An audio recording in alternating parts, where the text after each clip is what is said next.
This next function I want to show is something we passed by. I wanted to save it for later because it's a little bit different.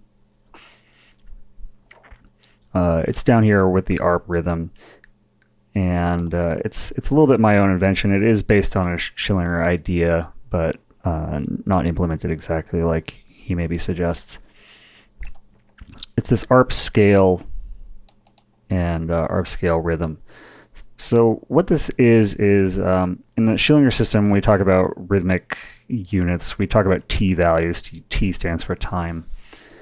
And so, for instance, here, there's an implicit T value with all of these, with every rhythmic value we've dealt with so far. So, for instance, with this rhythm,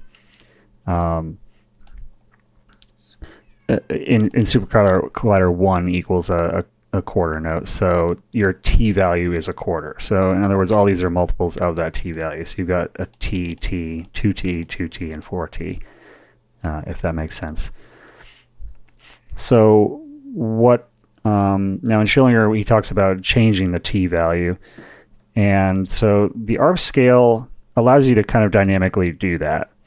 Now, if ARP scale is 1, then nothing is really happening because it's just, it's multiplying. It's a multiplicative function. So whatever is in here it's kind of multiplying at all times each rhythmic value that it encounters from ARP rhythm by the scale factor. Now you can create a rhythm for how that changes dynamically. So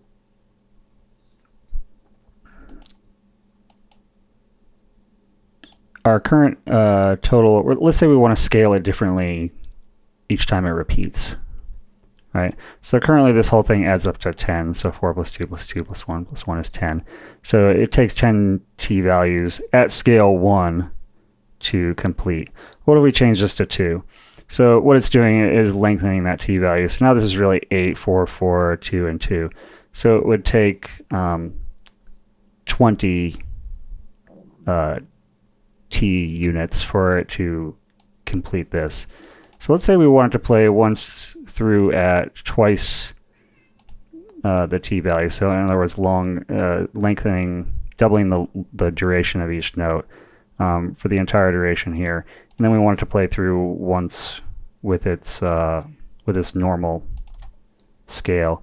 So we're going to say 2 and 1. So it's going to play through, and then we have to set the scale, or the rhythm. So I've already done that. So for 20 T values, it's going to play through at twice the scale. So that'll take us through once. Now, when we scale it back to 1, it only takes 10. So we're going to have it be 10 there.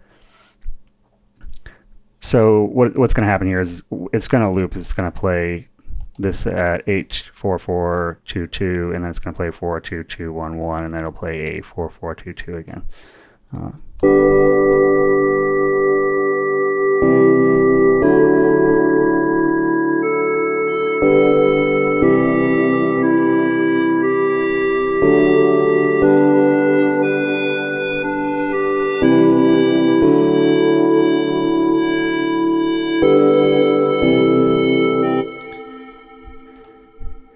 So as you can see now, just even the simple rhythmic figure becomes a lot more interesting once you scale it differently. And what this allows you to do is create. Now I'm using relatively small values here because I want to create in a short amount of time. I want to create variation. You could use this with larger values to create kind of sections of a song. So you could have it, create this material that is scaled a certain way for a number of measures, and then eventually it kind of speeds up or it slows down. So what's going to happen here is we're playing it once at twice the durations, then the normal one through at the normal durations, and then we're actually having the durations. And again, since I'm trying to constrain it to once through the entire figure, I'm successively lowering the amount of time that it's actually doing that. because it's 10 at scale of 1, so obviously it's going to be 5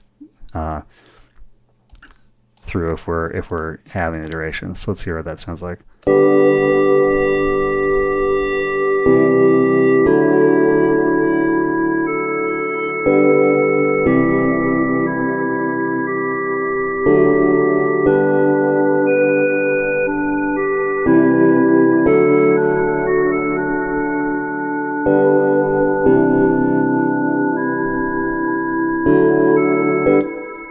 As you can see, eventually it got back to being the double scale. So at the end, you heard 2 quick notes, and then it was back to being that double scale.